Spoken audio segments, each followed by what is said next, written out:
Sekarang kita akan masuk pembahasan kita yang berkaitan tentang masalah puasa, dan tentunya kita cukupkan waktunya dengan apa yang ada. Mudah-mudahan cukup waktunya kita ini.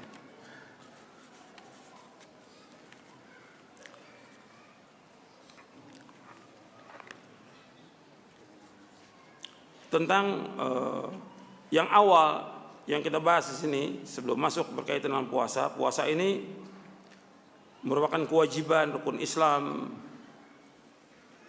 yang keempat. Sebagian ulama menyebutkan yang keempat setelah zakat, ada yang menyebutkan yang ketiga syahadat, sholat, puasa. Ada yang menyebutkan syahadat, sholat, zakat, puasa, kemudian haji. Semuanya benar. Bisa disebutkan sebagai yang ketiga, bisa juga disebutkan sebagai yang keempat.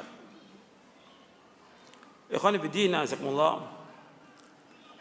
berkaitan tentang masalah menyambut Ramadan. Ini banyak orang penyimpangan-penyimpangan yang terjadi. Sebelum kita bahas masuk kepada Ramadannya, ini penyambutan Ramadan. Ya. Penyambutan Ramadan di mana-mana banyak sekali, dengan berbagai macam acara yang mereka lakukan. Di antaranya yang saya sebutkan di sini. Yang pertama, termasuk yang penyimpangan ini, nyekar. Apa itu nyekar?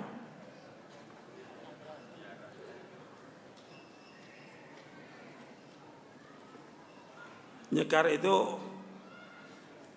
tradisi ziarah kubur atau menjemput arwah leluhur yang telah meninggal. Tujuannya ya macam-macam sudah. Kemudian menabur bunga dan segala macam. Soal ziarah kubur pada hakikatnya disyariatkan dalam agama Islam. Perhatikan, tolong semuanya dengarkan baik-baik supaya tidak salah paham. Ya, ziarah kubur pada hakikatnya disyariatkan dalam Islam. Yang menyuruh ziarah kubur Nabi Muhammad SAW. Kata Nabi SAW, kuntu nahaitukum an ziyaratul kubur fazuruha fa innaha tudzakirukumul akhirah. Aku pernah melarang kalian ziarah kubur, sekarang ziarahlah. Karena ziarah kubur itu mengingatkan kalian kepada akhirat. Disuruh untuk ziarah kubur. Tapi tujuan ziarah kubur yang pertama yaitu mengucapkan salam. Yang kedua, tujuan ziarah kubur mendoakan si mayit. Karena mereka butuh doa orang yang hidup. Yang ketiga yaitu supaya kita ingat kepada apa? Mati, ingat kepada akhirat. Tiga itu tujuan ziarah kubur. Ini dianjurkan. Tapi ketika ziarah kubur itu seperti yang disalahgunakan oleh sebagian orang, menjelang Ramadan ziarah ke kubur-kubur wali Songo, dengan tujuan minta di sana, minta supaya diberikan barokah, dimudahkan rezekinya, supaya mudah jodohnya, enteng jodohnya, supaya tetap jabatannya, supaya terpilih dalam pilkada. Ini semuanya syirik. Paham ini? Syirik ini. Minta-minta kepada kubur secara akal yang waras, masuk akal nggak? Secara akal nggak masuk akal. Gimana orang sudah meninggal, dimandikan, dikafankan, disolatkan, digotong, dibawa ke kubur, sampai di kubur orang datang berbondong-bondong minta. Akalnya bisa terima. Apalagi syariat. Nggak ada seorang sahabat pun yang datang ke kubur Nabi ketika terjadi berbagai macam peristiwa yang besar. Apakah kemarau, apakah peperangan yang terjadi, atau ketika orang-orang Madinah terbunuh di zaman Hajjaj bin Yusuf, nggak ada yang datang ke kubur Nabi minta tolong. Nggak ada. Semua larinya kepada siapa? Kepada Allah. Yang bisa menghilangkan bahaya hanya Allah. Yang bisa memberikan manfaat hanya Allah. Sampai Allah mengatakan, wa iyamsaskallahu bidurrin fala kashifa lahu illahu. Apabila kalian tertimpa oleh bahaya, musibah, petaka, penyakit atau yang lainnya. Tidak ada yang dapat menghilangkan itu kecuali hanya Allah. Allah sebutkan dalam surah Yunus ayat 107. Nggak ada yang bisa menghilangkan kecuali Allah. Makanya ketika mereka ziarah kubur tujuannya untuk minta sesuatu, ini nggak boleh dalam Islam. Ini syirik. Dan ini masih dilakukan banyak. Orang kalau ziarah ke kubur wali bukan satu mobil, berbis-bis. Tapi sedikit orang yang mengingatkan. Ini harus terus kita ingatkan. Justru kita sayang kepada mereka. Kita ingatkan itu karena apa? Sayang kepada mereka. Kalau mereka jatuh dalam kesyirikan, tadi saya sebutkan akibatnya apa kalau syirik itu? Amalnya semua hapus. Mereka hidupnya susah. Mereka telah berbuat kezaliman yang amat besar. Tidak akan diampuni dosanya oleh Allah.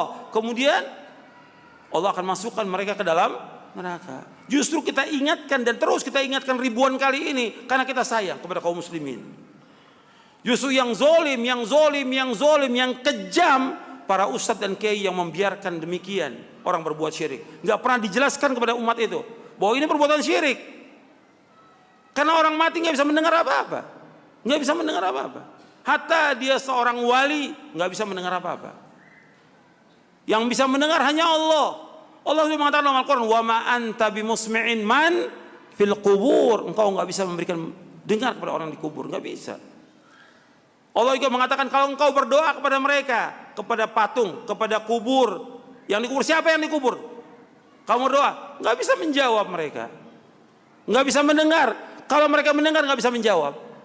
Sampai Allah mengatakan dalam Al-Quran, in tad'uhum la yasma'u du'aakum walau sami'u mastajabu lakum wa yaumal qiyamati yakfuruna bisyirkikum wa la yunabbi'ukum mithlu khabir. Jika kalian berdoa kepada mereka, mereka enggak bisa mendengar. Kalau seandainya mereka mendengar, mereka enggak bisa menjawab. Dan mereka akan mengingkari kesyirikan kalian nanti pada hari kiamat. Ini masih terjadi. Nah, sekarang dia tidak minta sekarang. Tidak minta, tapi menentukan ziarahnya sebelum Ramadan. Ini juga nggak ada. Ziarah kubur dianjurkan kapan waktu saja, tapi menetapkan 1 hari atau 2 hari menjelang Ramadan atau di saat pas Id. Nggak ada contoh dari Rasulullah SAW. Ziarah kubur masuk ibadah apa bukan? Ibadah. Nggak boleh kita menentukan yang seperti itu. Jadi Indonesia masih banyak ini yang disilakan dengan nyekar. Kemudian juga yang lainnya lagi. Penyimpangan yang terjadi dalam menyambut Ramadan seperti ruahan. Ruahan ini arwahan ya. Artinya ritual tradisi yang bisa dilakukan pada malam menjelang masuk bulan Ramadan dalam rangka mengirim doa kepada para arwah leluhur.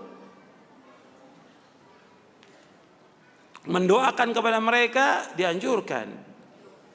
Kan tujuan ziarah kubur itu mendoakan. Tapi seandainya kita nggak ziarah, kita mendoakan sampai kapan waktu aja. Tapi menentukan ketika menjelang Ramadan nggak ada contohnya. Nggak ada contohnya seperti itu. Kemudian munggahan ini dari bahasa Sunda ini unggah, makan sepuasnya. Kan kalau mau Ramadan sepertinya dia nggak pernah makan tuh, tiap hari nggak pernah makan. Sepertinya. Ya. Akhirnya sebelum Ramadan karena kita mau puasa sebulan penuh makan dulu. Ini tradisi yang nggak bagus seperti ini. Kita pasti makan. Atau kita puasa juga pasti kita buka. Pasti, udah pasti. Maka dalam kajian-kajian saya itu saya nggak mau kajian itu ada makanan. Karena nggak akan ketemu antara ngaji dengan makan. Yang lebih kuat apanya? Makan yang lebih kuat. Saya nggak mau kalau pengajian makan, nggak ada. Makan, makanya saya bilang nggak boleh bawa makanan. Sebab itu kalau udah makan, ya hilang pengajiannya hilang. Yang ingat makannya itu. Kalau ini enggak, dia rame-rame makan-makan seolah-olah dia nggak akan makan lagi sudah. Ini nggak benar. Kebiasaan yang tidak baik. Dan ini harus diluruskan ini. Kalau memberikan makan kapan waktu aja. Kalau ngundang makan orang boleh aja. Tapi tidak harus menentukannya sebelum puasa dengan rame-rame, bahkan juga banyak juga menghabiskan biaya dan juga terjadi ikhtilat dan maksiat dan yang lainnya. Kemudian juga diantara lagi menyambut Ramadan dengan, kalau orang Jawa apa bilang, padusan, adus, mandi bersama, sampai laki perempuan campur aduk. Mungkin selama ini nggak pernah mandi kali dia, sebelum Ramadan baru mandi dengan keramas dan segala macam. Ini nggak ada yang seperti ini. Mandi yang wajib itu ketika orang mau sholat Jumat, atau ketika dia bersih dari haid atau nifas, atau dia junub, dia wajib mandi. Tapi menjelang Ramadan untuk mandi nggak ada. Kalau mau Jumat dianjurkan kita untuk mandi, bahkan wajib. Nabi memerintahkan, sampai Nabi mengatakan ghuslu yaumil jum'ati wajibun ala kulli muhtalimin. Mandi pada hari Jumat itu wajib bagi orang yang sudah baligh. Hadisnya sahih, dikeluarkan oleh imam yang 7 akhrajahu sab'ah. Artinya Ahmad, Bukhari, Muslim, Abu Daud, Tirmidzi, Nasai dan Ibnu Majah. Kemudian yang sering juga orang pasang, ini yang keempat ya, padusan. Ini enggak ada ini. Karena dianggap itu barokah dengan mandi itu. Bahkan mandinya bukan hanya ini, di tepi sungai, di pantai ramai laki perempuan, telanjang maksiat. Ini enggak benar, bukan dari Islam ini. Terus juga sesajen, kalau sesajen ini sudah terbiasa sepanjang tahun orang pasang sesajen. Ini perbuatan apa? Syirik. Karena sesaji buat jin, buat roh-roh tertentu. Dan ini enggak dibenarkan dalam Islam. Kemudian juga seperti yang lainnya, pesta kembang api, beduk. Nah, di sini ada beduk ini. Beduk itu bukan dari Islam. Ingat tuh, beduk bukan dari Islam dan bukan syiar agama Islam. Beduk bukan dari Islam dan beduk bukan syiar agama Islam. Dan beduk ini sangat mengganggu.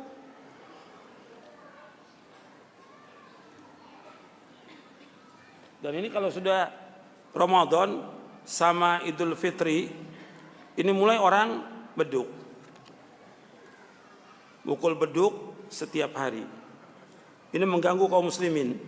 Ini di buku Hukum Lagu, Musik dan Nasyid. Saya jelaskan di sini tentang beduk. Supaya antum juga tahu, karena ini mengganggu benar ini. Karena ini bagian daripada alat musik ini. Beduk dalam syariat Islam, beduk adalah alat musik yang dianggap sebagai syiar Islam. Padahal alat ini sama dengan alat musik yang lain, hukumnya haram. Beduk digunakan untuk memanggil orang sholat 5 waktu di sebagian masjid di Indonesia dan tempat lainnya. Beduk ini dipakai pada hari raya Idul Fitri, Idul Adha, di bulan Ramadan untuk meramaikan takbiran dan yang lainnya. Dan dianggap sebagai syiar untuk membangunkan orang-orang sahur dan yang lainnya. Disebutkan bahwa menabuh beduk ini tidak memiliki hubungan apapun dengan ajaran Islam. Karena beberapa alasan berikut ini. Beduk bukan dari agama Islam. Yang kedua, menabuh beduk adalah kebiasaan orang-orang kafir, ahlul kitab, dan ada dalam keyakinan animisme dan dinamisme yang digunakan untuk memanggil roh-roh nenek moyang mereka. Beduk tidak termasuk dalam syiar agama Islam. Dan beduk tidak ada hubungannya dengan ibadah-ibadah dalam Islam, sama sekali nggak pernah ada. Menabuh beduk adalah perbuatan bid'ah dalam agama Islam. Menabuh beduk termasuk tasyabbuh dengan orang-orang kafir, sedangkan menyerupai orang kafir tidak boleh. Beduk disukai oleh iblis dan syaitan. Beduk tidak disukai oleh Rasulullah SAW dan para malaikat dan para sahabat. Menabuh beduk mengganggu kaum muslimin. Menabuh beduk mengganggu tetangga, orang yang sedang tidur atau orang sakit. Menabuh beduk termasuk membuang-buang waktu. Menabuh beduk perbuatan yang sia-sia dan tidak ada manfaatnya.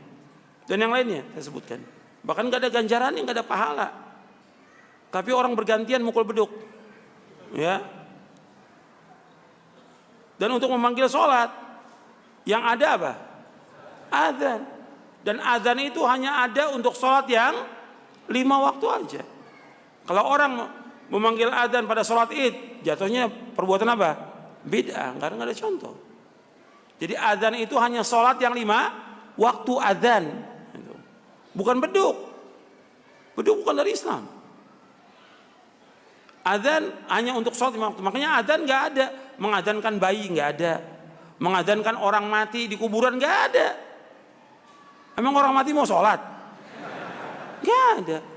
Adzan itu dikumandangkan sebagai syiar agama Islam yang besar untuk sholat lima waktu. Makanya ketika ada orang menghina tentang adzan ini menghina agama Islam dan penghinaan yang besar. Itu harus diberikan hukuman yang berat bagi orang-orang yang menghina agama Islam ini. Karena syiar. Sampai untuk menentukan negara itu Islam atau bukan Islam dengan adzan. Dalam Sahih Bukhari disebutkan Nabi ketika akan menyerang satu kaum, Nabi tunggu dulu lihat. Kalau Nabi dengar adzan, Nabi nggak jadi menyerang. Tapi ketika Nabi nggak dengar adzan, diserang orang-orang itu. Berarti mereka bukan orang Islam. Jadi syiar agama Islam yang besar masalah adzan ini. Nggak boleh dicela, nggak boleh dihina. Kemudian tradisi yang lain lagi yang tidak dari Islam, tradisi maaf-maafan. Nggak ada ini. Nggak akan diterima puasa Ramadan kalau seorang belum maaf dengan yang lainnya. Seorang istri belum minta maaf pada suaminya. Nggak ada ini. Nggak ada asalnya itu hadisnya. Tapi itu disebarkan. Minta maaf bagus dan memaafkan bagus. Tapi ketika orang itu berbuat kesalahan, tapi menentukan ketika mau Ramadan itu maaf-maafan tidak ada dalam Islam. Dan masih banyak lagi yang dilakukan oleh kaum muslimin seperti tadi itu, beduk, kembang api dan segala macam itu bukan dari Islam itu, dari orang-orang kafir, nggak boleh ditiru.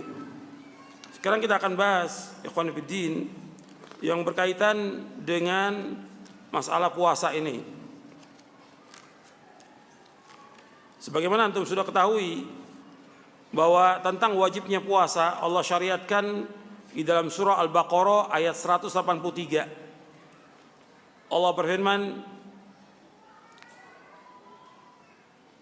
Ya ayyuhalladzina amanu kutiba alaikumus shiyamu kama kutiba alladzina min qablikum la'allakum tattaqun. Jadi Allah menyebutkan tentang puasa ini dari mulai ayat 183 sampai ayat 187 di surah Al-Baqarah.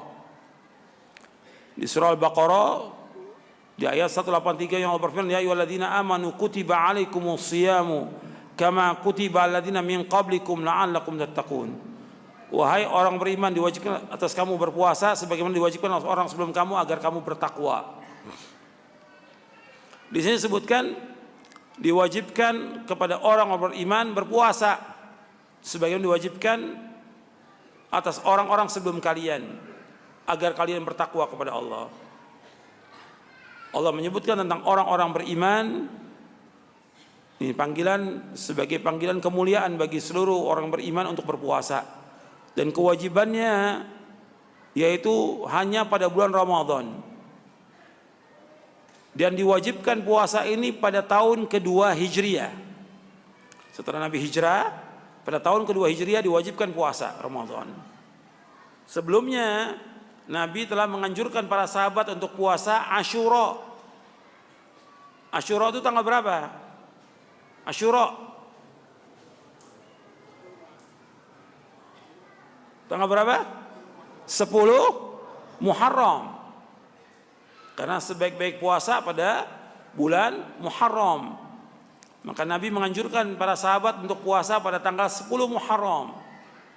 Bahkan ditekankan untuk puasa. Bahkan anak-anak pun dianjurkan untuk puasa. Tapi setelah turun ayat ini surah Al-Baqarah ayat 183, maka puasa Muharram menjadi sunnah. Awalnya ditekankan untuk puasa. Dan kemudian pada tahun 9 Nabi mengatakan la in baqitu ila qabil la asuman natasi. Kalau seandainya la asuman natasi, kalau seandainya tahun berikutnya itu kalau seandainya aku masih hidup pada tahun berikutnya, tahun depannya, aku akan puasa pada tanggal 9 Muharram, Tasu'a. Tapi begitu tahun ke-10-nya Nabi meninggal dunia. Tapi Nabi sudah anjurkan di bulan Muharram ada puasa 2 hari, itu tanggal 9 dan tanggal 10 Muharram. Sekarang kita bahas tentang puasa ini. Yang pertama, tentang makna puasa. Yang pertama,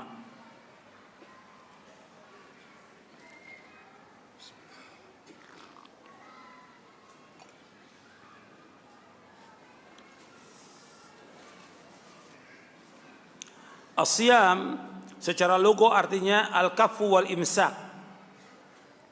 As-siyam artinya al-kaffu wal imsak, artinya menahan diri.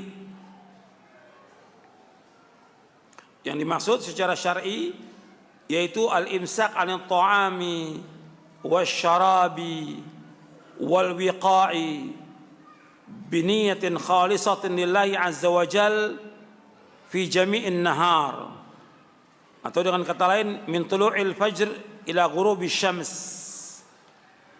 Yaitu puasa itu menahan diri dari makan, minum, bersetubuh dengan niat karena Allah azza wa jal, min tulu'il fajr ila ghurubi syams, dari mulai terbit fajar sampai terbenam matahari. Sebagaimana Allah berfirman, tsumma atimmu siyama ila lail, kemudian adalah kalian sempurnakan puasa itu sampai malam, maksudnya sampai terbenam matahari, sampai ghurubus syams. Itu yang pertama. Yang kedua tentang keutamaan puasa dan juga bulan puasa.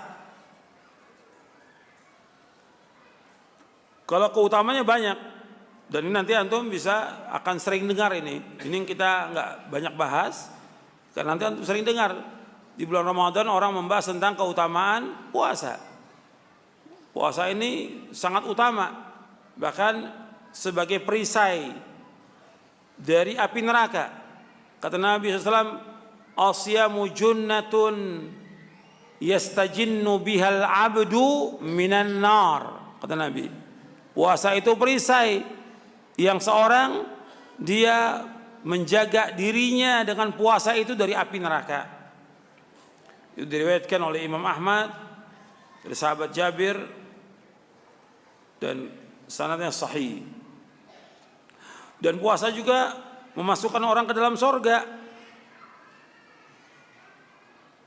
Dan ini yang kita ingat, Nabi selalu menyebutkan ketika menyebutkan tentang kewajiban-kewajiban, apakah itu sholat, puasa, atau dari mulai wudu, sholat, puasa, zakat, haji. Nabi selalu mengiringi dengan kalimat sorga. Itu antum ingat itu. Bahwa kita melakukan ini mengharapkan sorga dari Allah Taala. Jadi bukan sekedar kita melaksanakan begitu aja, tapi harus dipenuhi syarat-syaratnya. Syaratnya ibadah ada berapa? Syaratnya ibadah ada berapa? 2. Yang pertama ikhlas, yang kedua ittiba. Yang pertama ikhlas karena Allah, yang kedua ittiba. Tapi di samping itu juga rukun ibadah itu ada berapa rukunnya? Kalau syarat semuanya nyebut, kalau giliran rukun diam semuanya. Rukun ibadah berapa? Ada? Iya, sebutkan. Iya, rukun ibadah 3. Yang pertama cinta, yang kedua takut, yang ketiga roja, mengharap. Al-hubbu war-raja'u wal khawfu. Cinta ketika dia melakukan ibadah, itu ada 3 rukun yang dipenuhi, yaitu dia melaksanakan karena cinta pada Allah Taala. Dia melaksanakan ibadah itu karena dia mengharap ganjaran dan pahala dari Allah Taala. Kemudian apa? Dan takut kepada azab Allah. Dan ini selalu disebutkan oleh para nabi dan para rasul ketika dakwah. Kecintaan kepada Allah, mengharap surganya, dan takut kepada azab Allah. Maka nabi-nabi ingatkan tentang apa? Tentang azab. Sampai nabi-nabi alaihi wassalatu wassalam mengatakan dalam dakwanya, inni akhafu alaikum azab yaumin azim. Inni akhafu alaikum azab yaumin azim. Sesungguhnya aku takut kepada kalian azab di hari yang besar nanti dari kiamat. Jadi orang itu ketika dakwah itu harus diberikan rasa takut. Makanya dakwah para nabi itu basyir, yang kedua apa? nadhir. Allah berfirman dalam surah Saba, wa ma arsalnaka illa kafatan lin-nasi basyira wa nadhira walakin aktsaran nasi la ya'lamun. Di surah Saba di ayat 28 Allah berfirman, wa ma arsalnaka illa kafatan lin-nasi basyira wa nadhira, dan tidak kami utus engkau Muhammad melainkan untuk seluruh manusia, memberikan kabar gembira dan mengancam. Tetapi kebanyakan manusia tidak mengetahui. Yang harus dalam dakwah ini memberikan kabar gembira. Dengan apa? Sorga. Kemudian mengancam dari apa? Api neraka. Hatta orang-orang kafir, mereka belum masuk Islam, Nabi sudah ingatkan. Para nabi ingatkan tentang sorga, Nabi mengancam dengan neraka. Itu orang kafir. Apalagi orang Islam. Harus terus diingatkan mereka tentang sorga dan neraka. Nabi menyebutkan orang itu ketika dia melaksanakan ibadah puasa harus iman dan apa? Mengharap apa? Ganjaran, ada roja. Man shoma ramadhana imanan wahtisaban ghufira lahu ma taqaddama min dhanbi. Ini hadis sahih dari Imam Bukhari. Kata Nabi, barang siapa yang puasa Ramadan dengan iman dan mengharapkan ganjaran. Jadi ibadah, kalau kita ibadah mengharapkan ganjaran boleh. Kepada siapa mengharapkan ganjaran? Kepada Allah. Kalau kepada manusia enggak boleh. Kepada Allah. Man shoma ramadhana imanan wahtisaban ghufira lahu ma taqaddama min dhanbi. Barang siapa yang berpuasa dengan ikhlas karena Allah dan iman dan dia mengharapkan ganjaran, maka akan dihapuskan dosa-dosanya yang lalu.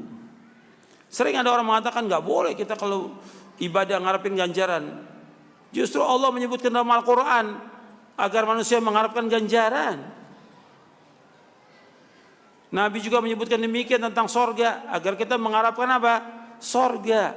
Dalam kita ibadah kepada Allah Subhanahu wa ta'ala, maka wajib kita untuk ikhlas dan wajib kita untuk ittiba kepada Nabi Muhammad sallallahu alaihi wasallam. Dan ganjarannya besar ya, puasa ini ganjaran besar dan hadisnya banyak dan panjang ini. Bahwa orang yang berpuasa itu dia mendapatkan dua kegembiraan di saat dia berbuka dan di saat dia bertemu dengan Allah. Dan juga orang yang puasa itu akan menghapuskan dosa-dosanya. Orang yang puasa akan dijamin dengan dia akan masuk surga dari pintu apa? Ar-Rayyan. Dan masih banyak lagi dalilnya tentang ini. Kemudian tentang keutamaan bulan Ramadan, Allah menyebutkan dalam surah Al-Baqarah ayat 185, Allah turunkan Al-Quran di bulan apa? Ramadan. Syahrul Ramadan alladzi unzila fihil Quran hudal linnasi wa bayyinati minal huda wal furqan. Di bulan Ramadan Allah turunkan Al-Quran. Kapan bulan Ramadannya? Di akhir Ramadan Allah turunkan Al-Quran. Sebagai petunjuk bagi manusia dan sebagai penjelas dan juga sebagai pembeda. Jadi Al-Quran membedakan itu antara hak dengan batil. Kemudian juga di bulan Ramadan dikunci. Ini di bulan Ramadan diturunkan Al-Quran kapan? Di malam apa? Malam Lailatul Qadar. Inna anzalnahu fi Lailatul Qadar. Kami turunkan Al-Quran pada malam Lailatul Qadar. Ini malam yang diberkahi oleh Allah Subhanahu wa ta'ala. Bulan Ramadan Nabi menyebut dengan kalimat syahrun mubarak, bulan yang diberkahi oleh Allah, karena banyaknya kebaikan di bulan itu. Baik malamnya maupun siangnya kebaikannya banyak. Maka dikatakan syahrun mubarak. Kan dikatakan barokah itu artinya kathratul khairi wa thubutuhu, banyaknya kebaikan dan tetapnya kebaikan, itu namanya apa? Barokah. Dan barokah ini harus kita tahu bahwa itu barokah atau tidak barokah, kembalinya kepada apa? Saya ulangi, jangan bengong, dengar baik-baik. Saya ulangi, kalau sesuatu ini dikatakan barokah, menetapkan itu barokah, kembalinya kepada apa dasarnya? Dasarnya apa? Dalil. Ketika orang mengatakan ini barokah atau enggak barokah, dalilnya mana? Ini air barokah, dari mana dalilnya? Harus dalil. Kalau dikatakan air hujan barokah, ada dalilnya. Allah menyebutkan dalam Al-Quran bahwa air hujan itu mubarak, diberkahi oleh Allah. Air Zam-Zam diberkahi oleh Allah. Cuma air yang diminum oleh ustadz, kiai, barokah, dari mana dalilnya? Orang suruh minum semuanya, akhirnya sakit semuanya. Karena kiainya sama ustadznya batuk melulu. Jadi dalilnya mana mengatakan barokah? Harus kembali kepada apa? Dalil. Atau megangin ustadz ininya, atau sorbannya, barokah. Dari mana dalilnya mana? Nggak ada. Sampai air kobokannya diminum, barokah. Ada nggak? Ada. Sampai orang nyuci kereta di Jogja ini, airnya diminum. Ada apem barokah. Dari mana keterangannya itu? Ini semuanya syirik ini. Harus ada dalil barokah dan tidaknya. Dari mana keterangannya? Kalau zatnya Nabi barokah, betul, zatnya Nabi barokah. Hanya untuk Nabi Muhammad SAW saja, tidak untuk yang lain. Makanya ketika Nabi Muhammad SAW buang ludah, diambil oleh para sahabat. Untuk Nabi saja barokah. Air wudhunya diperlukan oleh sahabat. Keringatnya dijadikan minyak wangi. Ini rambutnya ketika dicukur, dijadikan obat untuk penyembuh. Hanya untuk Nabi Muhammad SAW saja, tidak untuk yang lain. Khulafaur Rasyidin tidak ada. Abu Bakar, Umar, Utsman, Ali radhiyallahu anhum, enggak ada orang kemudian tabaruk dengan Nabi ada. Hanya untuk Nabi Muhammad SAW saja. Itu ingat tuh. Enggak untuk yang lain. Ini enggak semua orang cari barokah dengan fulan, cari barokah dengan, dari mana keterangannya? Jadi ada hari yang barokah, ada bulan yang barokah, ada malam yang barokah. Bulan yang barokah Nabi menyebutkan bulan apa? Ramadan. Malam yang barokah apa? Lailatul Qadar. Artinya lihat itu, semua kembali kepada dalil dan semua ada dalilnya. Kemudian di bulan Ramadan itu setan-setan dibelenggu. Nabi yang mengatakan demikian, dibelenggu. Dan kemudian ditutup pintu-pintu neraka dan dibuka pintu-pintu sorga. Disebutkan oleh Rasulullah SAW dalam hadisnya yang sahih, kata Nabi SAW, "Idza jaa Ramadan futihat abwabul jannah wa ghuliqat abwabun niran wa suffidatis syayatin." Apabila datang bulan Ramadan, dibuka pintu-pintu surga, ditutup pintu-pintu neraka, dan dibelenggu setan-setan. Hadis sahih riwayat Bukhari dan Muslim. Dan ini adanya dari mulai awal bulan Ramadan sampai akhir. Sampai di hadis yang lain disebutkan, idza kana awwalul lailatin min syahr Ramadan suffidatis syayatinu maradatul jin wa ghuliqat abwabun nar falam yuftah minha babun wa futihat abwabul jannati falam yughlaq minha babun wa yunadi munadin ya baghiyal khairi aqbil wa ya baghiyasy syarri aqsir walillahi utaqa'u minan nar wa dzalika kullu lailatin. Rawahu Tirmidzi wa Ibnu Majah wa Ibnu Khuzaimah wa isnaduhu hasan. Kata Nabi SAW, apabila malam pertama di bulan Ramadan, dari bulan Ramadan dibelenggu setan-setan, yaitu Nabi sebutkan maratul jin, artinya setan-setan, jin-jin yang melewati batas. Ditutup pintu-pintu neraka dan tidak dibuka sedikit pun juga. Satu pintu nggak dibuka. Dan dibuka pintu-pintu sorga dan tidak ditutup satu pun pintu. Tidak ditutup satu pun pintu. Semua dibuka. Dan ada penyeru mengatakan, wahai orang-orang yang mencari kebaikan, menghadaplah. Artinya berlomba-lomba kalian masuk ke bulan Ramadan ini, melakukan amal soleh. Dan orang-orang yang mencari kejelekan, tahan diri kamu, berhenti, jangan berbuat kejelekan lagi. Sesungguhnya bagi Allah, yaitu orang-orang yang akan dibebaskan dari api neraka, yang demikian adanya setiap malam. Jadi adanya setiap malam. Kemudian juga bulan Ramadan disebutkan bahwa di bulan Ramadan dikabulkannya doa. Doa-doa itu dikabulkan. Maka antum kesempatan itu di bulan Ramadan untuk banyak berdoa kepada Allah Subhanahu wa taala. Sebab Nabi bersabda dalam hadis yang diriwayatkan oleh Imam Bazzar dan Ahmad, kata Nabi SAW, dan ini sahih riwayatnya, inna lillahi fi kulli yaumin walatin utaqa minan nar fi syahri Ramadan wa inna likulli muslimin da'watan yad'u biha fayustajabu lahu. Sesungguhnya bagi Allah pada setiap malam, setiap hari, maksudnya siang dan malam itu ada orang-orang yang dimerdekakan dari api neraka. Dan itu ada pada bulan Ramadan. Dan bagi setiap muslim ada doa yang dia berdoa kepadanya, kepada Allah, dan akan dikabulkan doanya. Ini diriwayatkan oleh Imam Bazzar dan Ahmad dan sanadnya sahih, diriwayatkan oleh Imam Ibnu Majah. Makanya di tengah-tengah ayat puasa Allah kaitkan dengan apa? Dengan doa. Di 185-nya, 186 surah Al-Baqarah 186, wa idza sa'alaka ibadi anni fa inni qarib ujibu da'watad da'i idza da'an falyastajibu li wal yu'minu bi la'allahum yarshudun. Apabila hamba-hambaku bertanya kepadamu Muhammad tentang aku, katakan aku dekat. Jadi Allah dekat. Allah mengabulkan semua doa hambanya.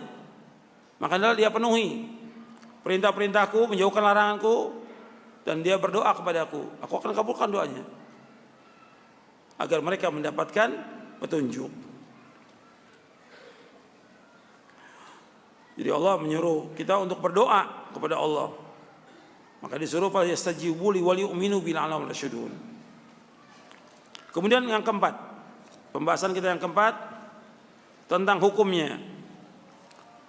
Hukum puasa Ramadan hukumnya wajib. Hukum puasa Ramadan itu wajib.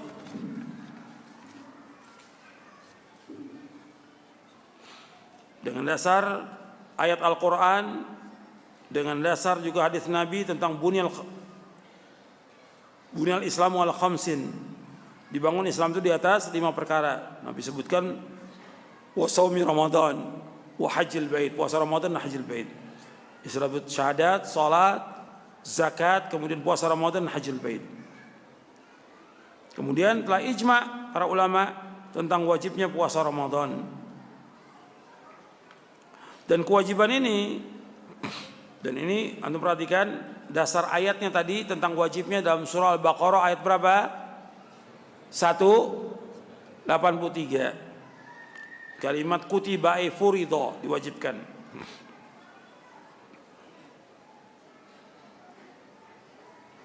Kemudian wajibnya puasa ini masih yang keempat, yaitu diwajibkan atas setiap muslim yang balik. Yajibu ala kulli muslimin balighin aqilin sahihin muqimin wa an takuna al-mar'atu tahiratan minal haidhi wan nifas. Wajib atas setiap muslim yang balik, berakal, sehat, dan dia mukim, tidak safar, dan hendaknya perempuan itu bersih dari haid dan nifas.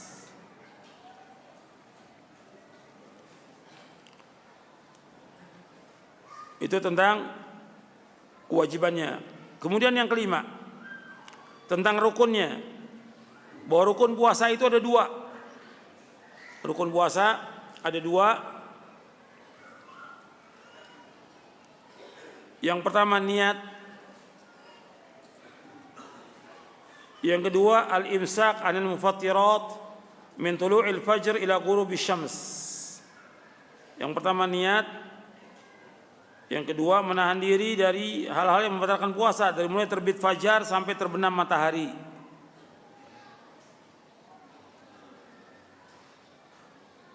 Dan niat ini kembali kepada dalil ayat wa ma umiru illa liya'budullaha mukhlishina lahuddin hunafa.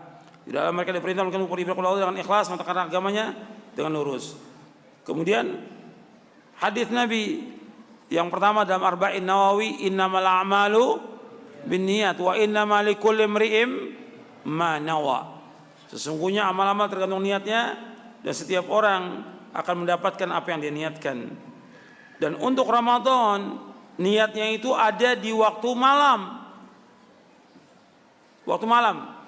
Artinya niat itu tempatnya di mana? Di hati. Bukan dilafadzkan nawaitu shauma ghadin. Enggak ada itu. Kalimat-kalimat niat dibacakan enggak ada. Tempatnya di mana? Di hati. Kita niat. Makanya dilakukannya sebelum masuk fajar. Kata Nabi SAW, "Man lam yujmi'is siyama qabla al-fajri fala siyama lahu." Barang siapa yang belum berniat untuk puasa sebelum fajar, maka enggak ada puasa bagi dia. Hadis diriwayatkan oleh Imam Abu Daud, Ibnu Khuzaimah dan Baihaqi. Dalam riwayat An-Nasa'i dan Baihaqi juga disebutkan, "Man lam yubayyitis siyama minal lail fala siyama lahu." Barang siapa yang tidak berniat puasa di waktu malam, maka enggak ada puasa bagi dia. Artinya dia wajib niat. Beda kalau puasa sunat. Kalau puasa sunat malam ini kita belum niat. Begitu pagi hari, umpamanya puasa Senin Kemis umpamanya. Pagi hari kita lihat di rumah enggak ada makanan, enggak ada masakan, saya niat puasa. Boleh. Untuk puasa sunat. Tapi kalau untuk puasa wajib, dia harus niatnya malam, sebelum masuk waktu subuh, sebelum fajar. Dan niat tempatnya di hati. Yang kedua, rukun puasa ini al-imsak 'anil mufattirat min tulu'il fajr ila ghurubi syams.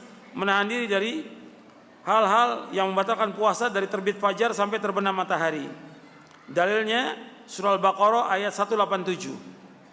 Dalilnya surah Al-Baqarah 187. Itu masih yang kelima ya.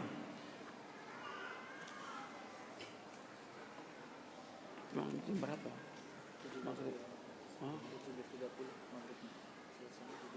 Sekarang ini berapa? Masih ada. Tunggu. Kemudian kita masuk sekarang kepada adab-adab puasa.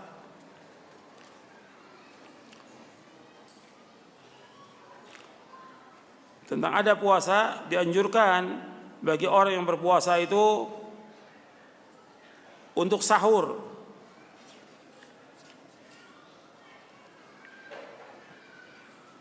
Berarti kita masuk yang ke-6 ya.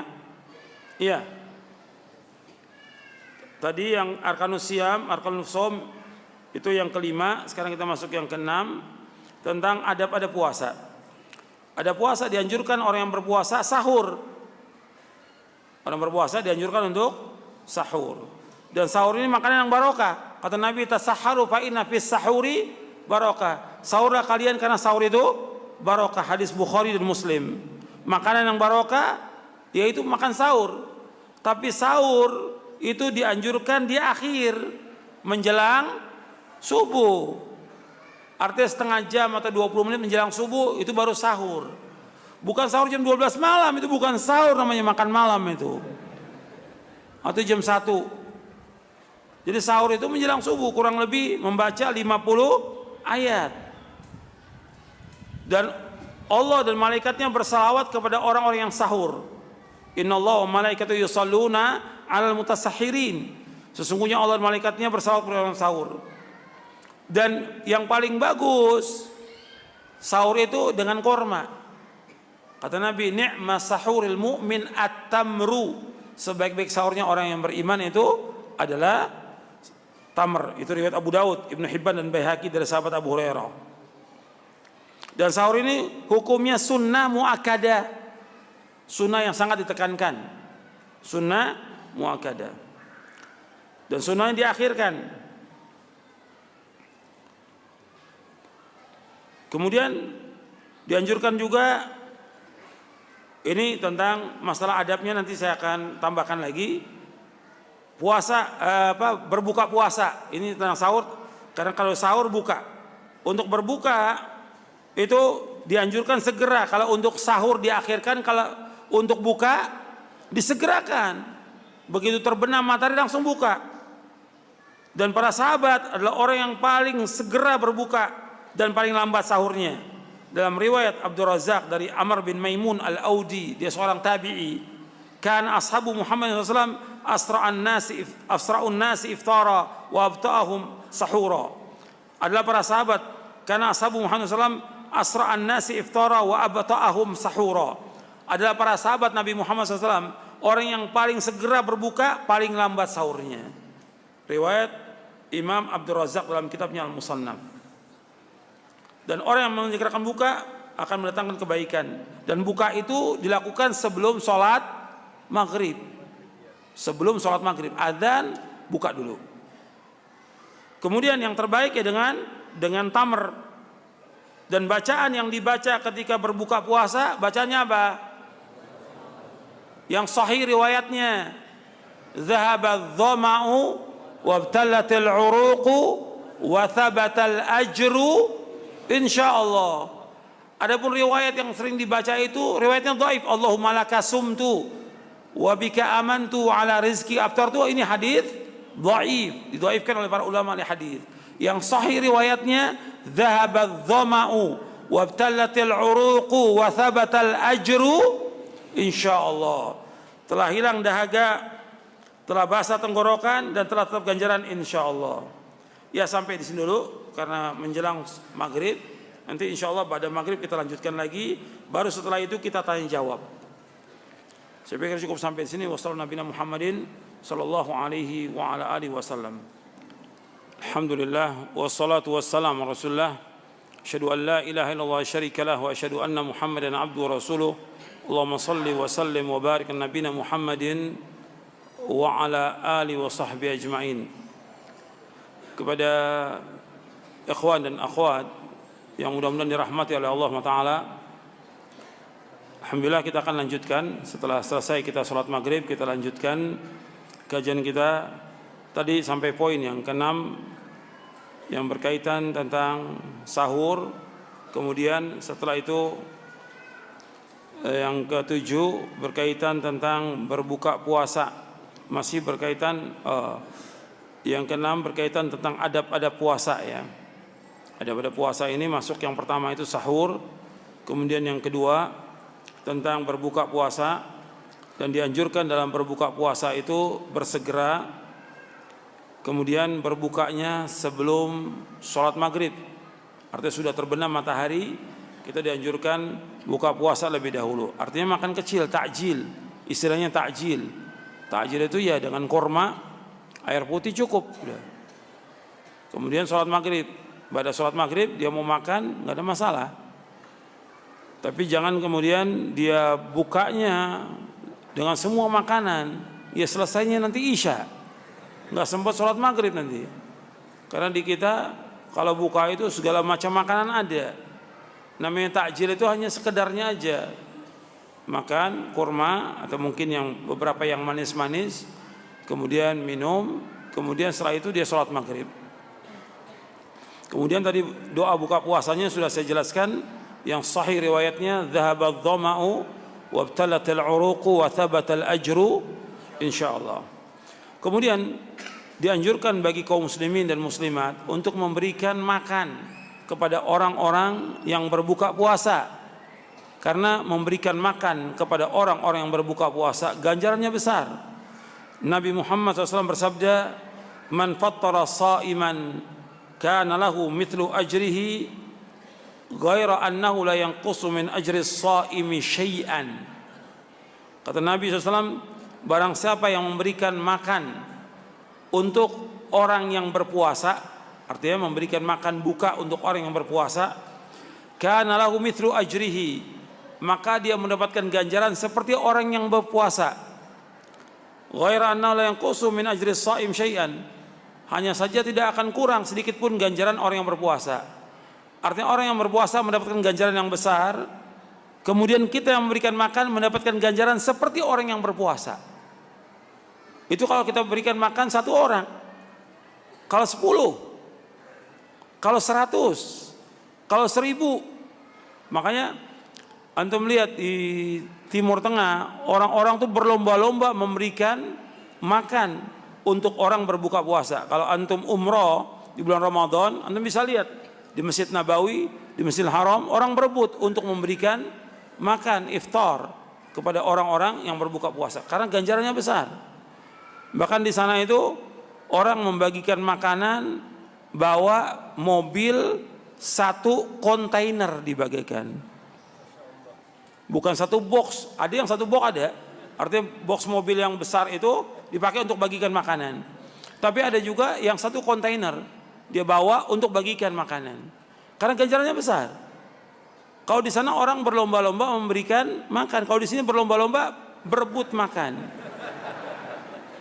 Makanya mestinya kita berusaha sekarang bagaimana memberikan makan kepada orang yang berbuka puasa. Ganjarannya besar. Jadi antum ingat ganjarannya besar. Dan doanya orang yang berpuasa itu makbul, dikabulkan oleh Allah Subhanahu wa taala. Maka antum ingat doanya orang-orang berpuasa itu makbul. Apalagi ketika kita diberikan makan, dan kita juga harus perhatikan ketika kita diberikan makan berbuka itu kita harus berusaha mendoakan.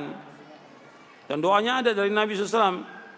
Kalau ada orang memberikan makan kepada kita, kita doakan dengan doa apa? Apa? Doanya Allahumma barik lahum fima razaqtahum waghfir lahum warhamhum. Ada juga doa yang lain, aftara indakumus shaimun wa akala ta'amakumul abrar wa sallat alaikumul malaika. Telah berbuka orang-orang yang berpuasa di tempat kalian, dan telah makan orang-orang yang baik di tempat kalian, dan malaikat telah bersalawat kepada kalian. Akala ta'amakumul abrar, aftara indakumus shaimun wa akala ta'amakumul abrar wa sallat alaikumul malaika. Telah berbuka di tempat kalian orang-orang yang berpuasa. Di situ disebutkan aftara indakumus shaimun, telah berbuka orang yang puasa.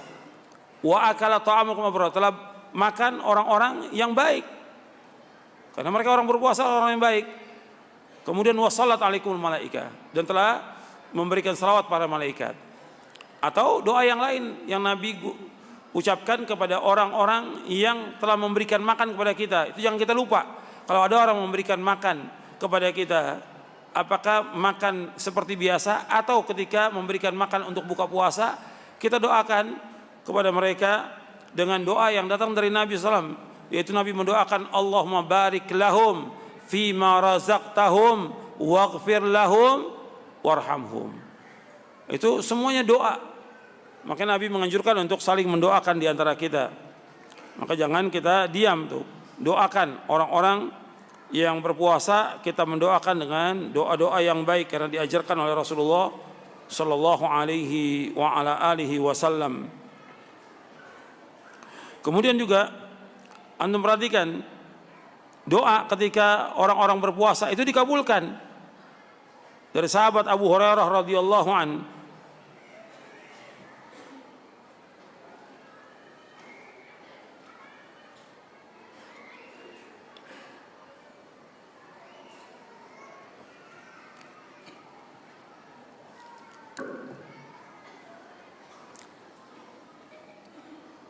An Abi Hurairah radhiyallahu an qala Rasulullah salatu da'awatin mustajabat, da'watul shaimi wa da'watul madhlumi wa da'watul musafir. Dari Abu Hurairah radhiyallahu an, ia berkata, telah bersabda Rasulullah, ada 3 doa yang dikabulkan.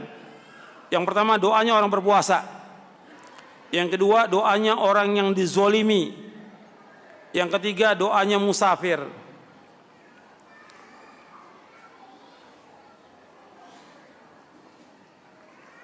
Ini diriwayatkan oleh Al-Imam Al-Uqayli dalam kitabnya Ad-Du'afa, dan disahihkan oleh Syekh Al-Albani dalam Sahih Jami' Shaghir.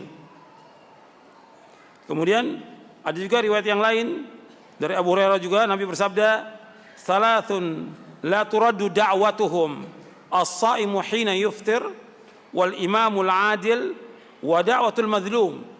Kata Nabi SAW, ada 3 doa yang tidak akan ditolak doa mereka.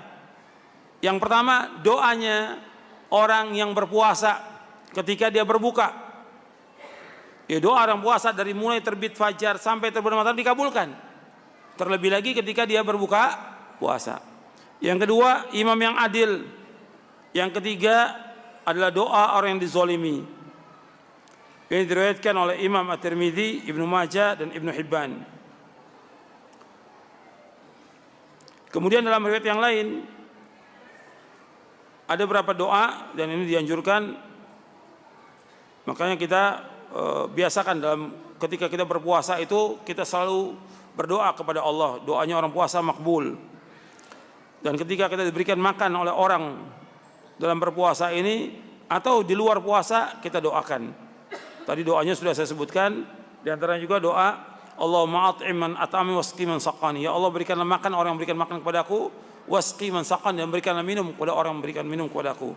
Hadis itu sahih, diriwayatkan oleh Imam Muslim.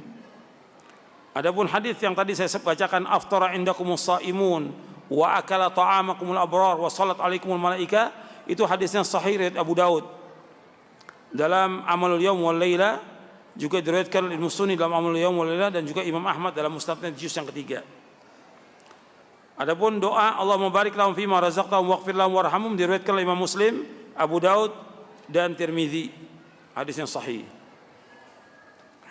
Kemudian kita masuk sekarang kepada adab yang lainnya, yaitu dianjurkan dalam berpuasa itu di samping tadi sahur, kemudian juga berbuka, kemudian adab yang lain yang perlu antum perhatikan, yaitu puasa ini niatnya kita puasa karena Allah dan mengikuti contoh Nabi SAW. Maka kita berpuasa, kita harus menahan diri dari hal-hal yang menafikan puasa. Seperti apa? Seperti berkata bohong, berkata rafat, berkata jorok, menggibah, memfitnah, berbuat yang haram, dan yang lainnya. Itu harus kita hilangkan itu. Sebab orang yang berkata bohong dan selalu berbohong nggak akan diterima puasanya. Dalam hadis yang diriwayatkan Imam Bukhari, Nabi bersabda, "Man lam yada' qaula zur wal 'amala bihi falaysa lillahi hajatun fi ay yada'a ta'amahu wa syarabahu." Barang siapa yang tidak meninggalkan perkataan dusta dan dia berbuat demikian, maka Allah tidak berhajat kepada dia meninggalkan makan dan minumnya. Artinya Allah nggak berhajat kepada puasanya. Allah nggak akan menilai puasanya, nggak akan memberikan pahala bagi puasanya. Hadis sahih dari Imam Bukhari. Makanya kita wajib menahan diri dari adab pada puasa ini. Yang pertama, di samping tadi sahur dan buka, ada adab lagi yang santum mencatat di sini. Artinya adab dan amal-amal di bulan Ramadan, yaitu menahan diri dari hal-hal yang menafikan puasa. Menahan diri dari hal-hal yang menafikan puasa. Jadi yang haram-haram wajib ditinggalkan itu. Kemudian juga perbuatan-perbuatan yang sia-sia, enggak manfaat, ditinggalkan. Sebab Nabi bersabda, "Min husni islamil mar'i tarkuhu ma la ya'ni." Kebaikan Islam seorang meninggalkan apa yang tidak bermanfaat bagi dia. Permainan, jalan-jalan, omongan, dan yang lainnya yang enggak manfaat tinggalkan. Kalau yang haram jelas wajib kita tinggalkan. Tapi ada hal-hal yang seperti enggak manfaat, buang-buang waktu. Ada kalau di daerah Sunda itu ada istilah ngabuburit. Artinya nunggu buka puasa, nunggu maghrib itu dengan main-main, jalan-jalan, main motor, main sepeda, balapan, segala macam perkara yang enggak manfaat, sia-sia. Coba kalau dia baca Al-Quran dari ba'da asar, zikir sore dibaca, kemudian dia baca Al-Quran, dia hafal, dia berdoa sampai terbenam matahari, itu manfaat. Tapi dipakai untuk jalan-jalan, buang-buang waktu, kadang-kadang juga berbuat dosa, atau nonton yang sia-sia, nggak ada manfaatnya, bahkan yang haram. Ini menafikan puasa. Antum tinggalkan semuanya itu. Jadi hal-hal yang menafikan puasa, yang membuang-buang waktu, itu tinggalkan semuanya. Waktu itu berharga bagi kita. Dan kita harus mengerjakan yang bermanfaat dan bersungguh-sungguh mengerjakan yang bermanfaat. Yang kedua, yaitu kita mengerjakan sholat yang wajib dan sunnah. Ini jangan tinggalkan.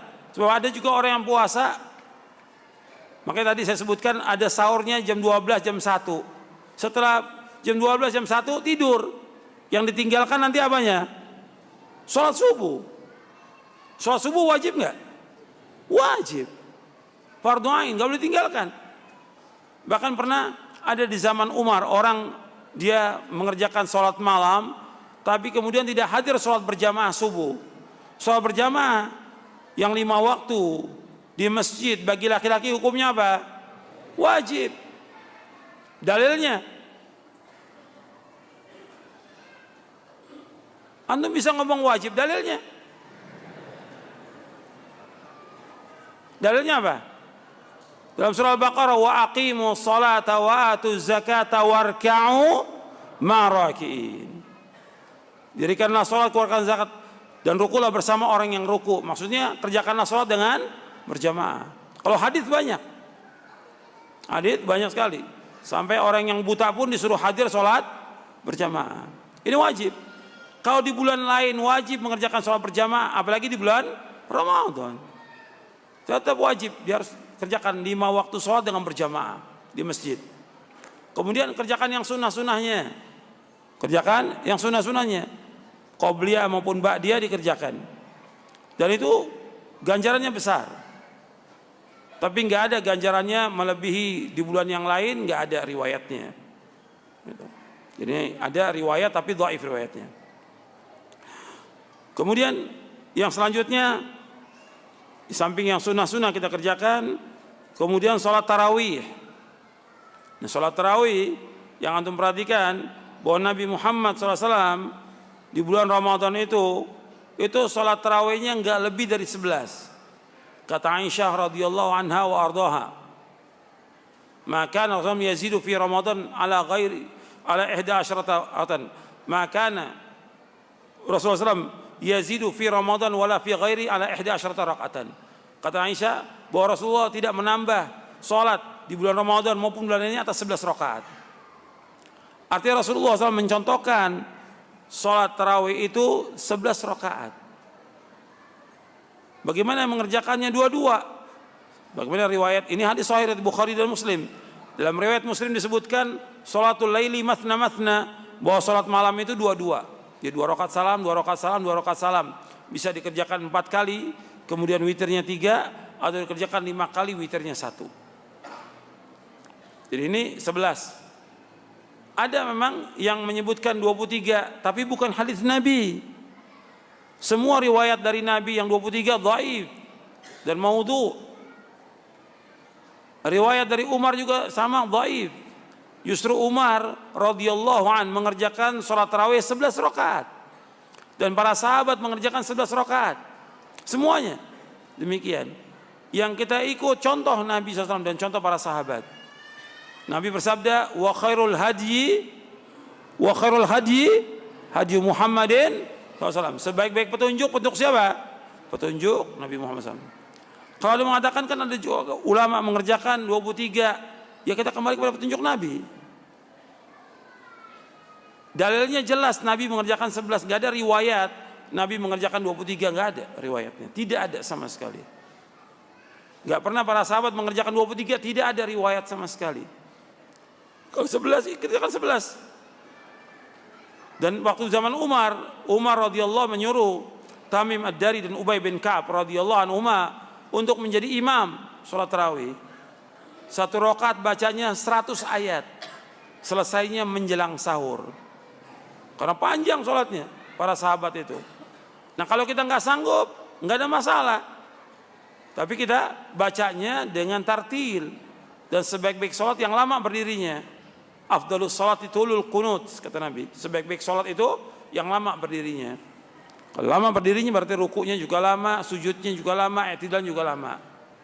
Itu kita kerjakan dengan khusyuk. Yang paling pokok dalam sholat itu tumanina. Di samping mengikuti cara sholat Nabi, tumanina. Ini rukunnya sholat. Nggak bisa orang sholat tarawih seenaknya buru-buru, setengah jam selesai. Ada sholat 23 rakaat setengah jam selesai. Apa yang dibaca? Enggak akan diterima sholatnya. Kenapa dikatakan tidak diterima? Di zaman Nabi SAW, ketika ada seorang sahabat sholat, Nabi lihat dia sholat. Selesai sholat, kata Nabi, "Sholli fa innaka lam tusalli." Sholat, kamu belum sholat. Beliau udah sholat. Kemudian dia sholat lagi. Setelah selesai sholat, dia salam ke Nabi. Nabi jawab salamnya, kata Nabi, "Sholli fa innaka lam tusalli." Sholat, kamu belum sholat. Beliau, Nabi dan sahabat lihat dia sholat. Karena sholatnya tidak tumaknina. Maka Nabi ajarkan sholat yang tumaknina. Ya, sholat tidak tumaknina nggak akan diterima oleh Allah. Kenapa yang kita kejar buru-buru? Mau ngapain buru-buru? Tenang, kita sholat khusyuk. Karena kita ingin diterima sholat ini. Karena kita ingin dihapuskan dosa kita. Man qama ramadhana imanan wahtisaban ghufira lahu ma taqaddama min dzambi. Barang siapa yang mengerjakan sholat tarawih, sholat malam dengan iman dan mengharapkan ganjaran, dihapuskan dosa yang lalu. Itu yang kita inginkan dari sholat tarawih itu. Makanya harus dikerjakan 11. Contohnya 11, itu yang kita ikut. Adapun pendapat 23, ya pendapat para ulama. Tapi yang kita lihat, Nabi kerjakan berapa? Dan itu mudah untuk umat Islam semuanya. Kemudian selanjutnya dianjurkan dalam puasa membaca Al-Quran. Makanya para ulama terdahulu menghatamkan Quran. Nah, antum nih usahakan ini. Antum, istri antum, anak antum usahakan setiap hari baca Quran. Kalau bisa khatam setiap 4 hari. Nggak bisa seminggu. Berarti sehari baca 4 juz. 4 juz. Dulu para sahabat ada di antara mereka yang khatamnya 3 hari. Kata Nabi nggak boleh kurang dari itu. Berarti 1 hari 10 juz. Setiap 3 hari khatam. Yaitu Abdullah bin Amr bin As. Kalau kita nggak sanggup, ya seminggu. Berarti usahakan Ramadan ini bisa kita khatam 4 kali. Usahakan itu. Antum ingat tuh, untuk Ramadan ini berapa kali khatamnya?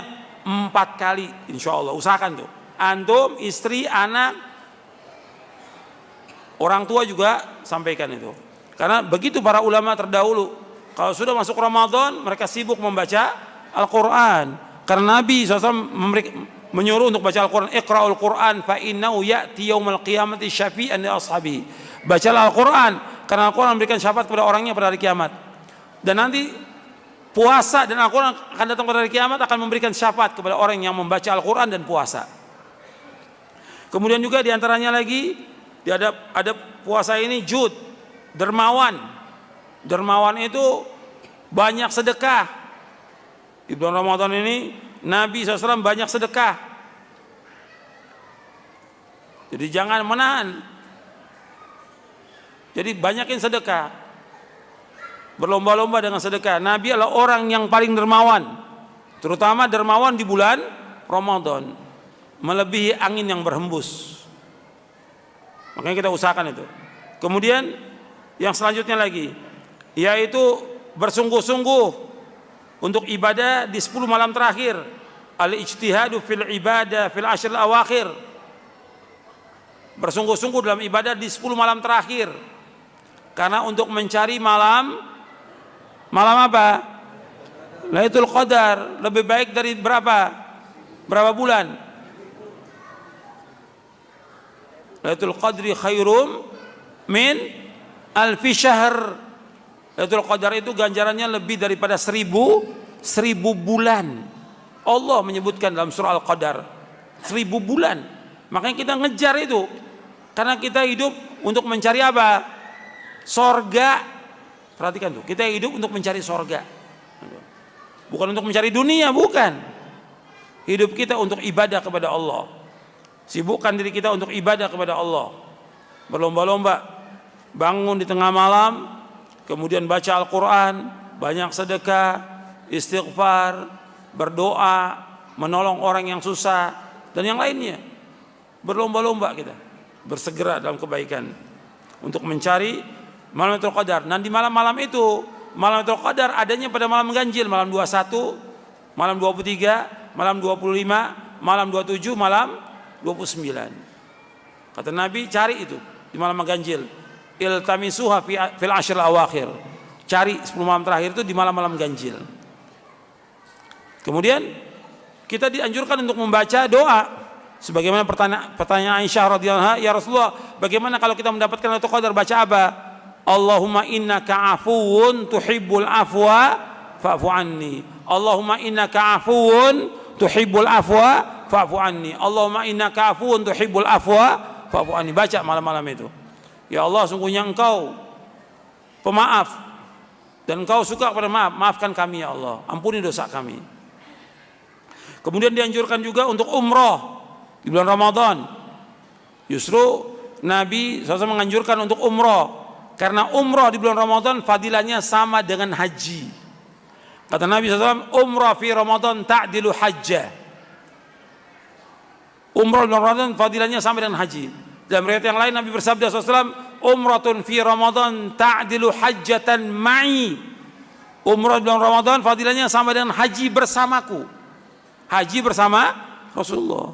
Maka dianjurkan untuk umroh di bulan Ramadan. Untuk usahakan itu. Kemudian dianjurkan juga untuk i'tikaf. I'tikaf ini hukumnya sunnah dan dianjurkan kita i'tikaf di 10 hari terakhir di bulan Ramadan, 10 malam terakhir di bulan Ramadan dan juga harinya. Jadi siang malam itu i'tikaf itu. Nabi melakukan i'tikaf setiap tahun di 10 malam terakhir. Artinya diam di masjid, ibadah di masjid, nggak keluar dari masjid kecuali untuk ibadah. Bahkan Nabi disisir rambutnya oleh istrinya di masjid. Artinya Nabi ini kan rambutnya kemudian disisir oleh istrinya. Artinya Nabi nggak keluar, nggak pulang ke rumahnya, padahal rumahnya sebelah masjid. Jadi bahwa i'tikaf itu adanya di masjid dan yang utama di 3 masjid. Yang utama 3 masjid, Masjidil Haram, Masjidil Aqsa dan Masjid apa? Masjidil Haram, Masjid Nabawi dan Masjidil Aqsa. 3 masjid. Kemudian yang terakhir ini tentang hal-hal yang membatalkan puasa, yang dibolehkan puasa dan rukhsah. Saya akan bacakan hal-hal yang membatalkan puasa dan yang tidak membatalkan puasa.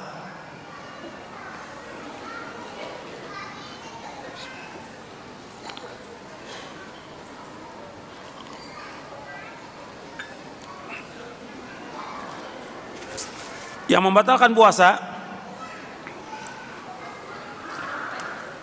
yaitu murtad, keluar dari agama Islam. Itu yang pertama. Yang kedua, makan dan minum dengan sengaja.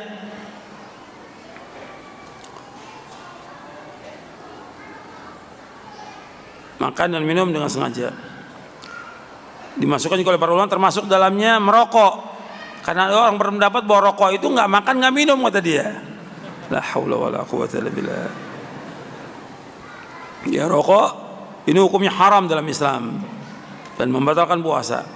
Kalau seandainya ada orang makan, minum, tidak sengaja, lupa, batal nggak? Nggak batal. Dia teruskan puasanya. Cuma begitu dia ingat harus berhenti. Yang ketiga, jima, bersetubuh di siang hari Ramadan. Yang membatalkan puasa, jima, bersetubuh di siang hari Ramadan. Nah, orang yang melakukan ini, artinya orang yang melakukan jima, bersetubuh di siang hari Ramadan, yang pertama batal puasanya. Yang kedua, dia melakukan dosa besar. Yang ketiga, dia wajib membayar kafarah, puasa 2 bulan berturut-turut. Yang keempat, dia wajib bertobat. Yang kelima, dia wajib mengqadha puasanya. Itu dijelaskan oleh Syekh Muhammad bin Shalih Utsaimin rahimahullah tentang orang yang bersetubuh siang Ramadan. Yang pertama batal puasanya, yang kedua dia melakukan dosa besar, yang ketiga wajib membayar kafarah, puasa 2 bulan berturut-turut, yang keempat wajib dia bertobat, yang kelima dia wajib mengqadha puasanya. Yang keempat, yang membatalkan puasa yang keempat, haid dan nifas. Ya, meskipun dia sudah puasa, kemudian sore menjelang buka dia keluar darah haidnya, atau dia nifas melahirkan, maka batal puasanya. Dia wajib untuk mengganti di hari yang lain. Yang kelima, muntah dengan sengaja. Dibedakan antara muntah dengan tidak sengaja dan muntah dengan sengaja. Kalau Nabi menyebutkan tentang muntah dengan sengaja, batal puasanya. Yang keenam, suntikan infus yang berisi makanan.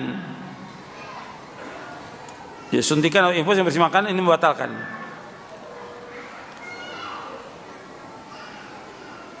Yang ketujuh, ini yang dikhilafkan oleh para ulama.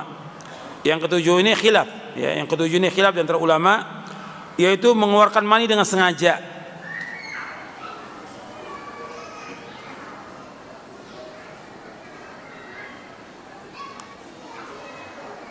Kalau dia mengeluarkan mani dengan sengaja, istimna ini, kalau jumhur ulama berpendapat batal. Tetapi Imam Ibnu Hazm, Imam Asy-Syaukani dan Syekh Al-Albani rahimahumullah berpendapat bahwa itu tidak membatalkan puasa. Dan ini kuat karena nggak ada dalil yang mengatakan batal. Dia berdosa dengan istimna itu, dia mengeluarkan mani dengan onani itu, dia berdosa. Tapi puasanya tidak batal karena nggak ada keterangan atau nas atau dalil, dan nggak bisa dikiaskan dengan jima, nggak bisa dikiaskan. Kemudian hal-hal yang tidak membatalkan puasa, hal-hal yang tidak membatalkan puasa. Yang tidak membatalkan puasa, yang pertama, orang yang berpuasa di pagi hari dalam keadaan junub. Maksudnya begini, ada orang bersubuh suami istri, begitu masuk waktu subuh sudah adzan, dia baru bangun, belum sempat mandi junub, maka tetap sah puasanya. Dia niat puasa, kemudian dia mandi. Atau umpamanya dia di siang hari mimpi bersubuh, dia bermimpi bersubuh, maka tetap dia wajib mandi kalau di keluar mandi, dan dia lanjutkan puasanya, tidak membatalkan. Yang kedua, bersiwak bagi orang yang berpuasa.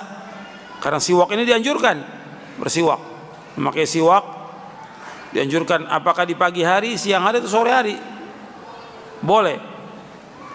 Dan siwak itu diredhoi oleh Allah, membersihkan mulut dan Allah redho. Kata Nabi SAW, as-siwaku matharatun lil fam mardatun lir rabb. Siwak itu membersihkan mulut dan diredhoi oleh Allah. Yang ketiga, berkumur-kumur dan masukkan ke hidung, tapi tidak menghirup dengan kuat. Sebab Nabi bersabda, wa balik fil istinsyaq illa an takuna sha'iman. Dan adalah kamu bersungguh-sungguh masukkan air ke hidung kecuali kalau kamu sedang puasa. Ya, kalau sedang puasa tidak boleh kita sungguh-sungguh, khawatirnya masuk ke rongga, ke dalam. Yang keempat, mencium, artinya bercumbu antara suami istri secara hukum syar'i boleh, tetapi sebaiknya dihindari karena khawatir akan membawa kepada persetubuhan. Ini bicara soal di siang hari. Kalau di malam hari nggak ada masalah. Sebab Allah berfirman di surah Al-Baqarah ayat 187, uhilla lakum layatas siyami rafathu ila nisaikum. Dihalalkan bagi kalian pada malam hari itu di bulan puasa untuk bercampur dengan istri kalian, dihalalkan. Tapi yang diharamkan itu justru siang hari, nggak boleh. Jadi bercumbu di siang hari ini akan membawa kepada persetubuhan, sebab hukumnya berat, ini dosa besar kalau dia sampai bersetubuh. Yang kelima, hijama, berbekam. Secara hukum tidak membatalkan. Ada riwayat aftarul hajim wal mahjum, tapi riwayat ini dikatakan mansukh oleh para ulama, dimansukhkan.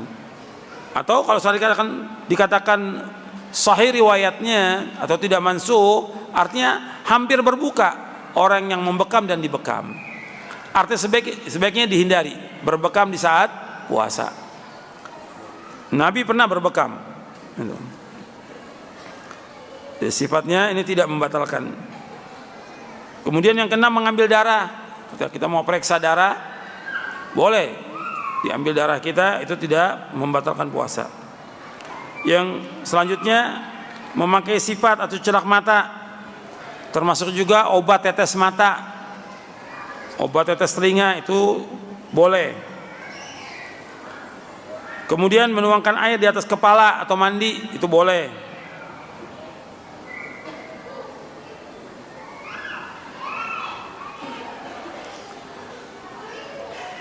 Mencicipi makanan dengan syarat tidak sampai ke tenggorokan, seperti orang-orang atau ibu-ibu yang masak di sore hari, atau yang penjual makanan kadang-kadang dia ingin mencicipi. Ini ada riwayat dari Ibnu Abbas, tapi syaratnya nggak boleh masuk ke tenggorokan, di ujung lidah aja. Kata Ibnu Abbas, la ba'sa yadhuqul khal aw syai' ma lam yadkhul halqahu wa huwa sha'im. Tidak apa-apa dia merasakan cuka atau sesuatu selama tidak masuk ke tenggorokan dalam keadaan dia berpuasa. Yang selanjutnya, obat semprot bagi orang yang mempunyai penyakit asma itu boleh. Ini pendapat dari jumhur ulama, wallahu alam. Kemudian tentang rukhsah, yang terakhir tentang rukhsah,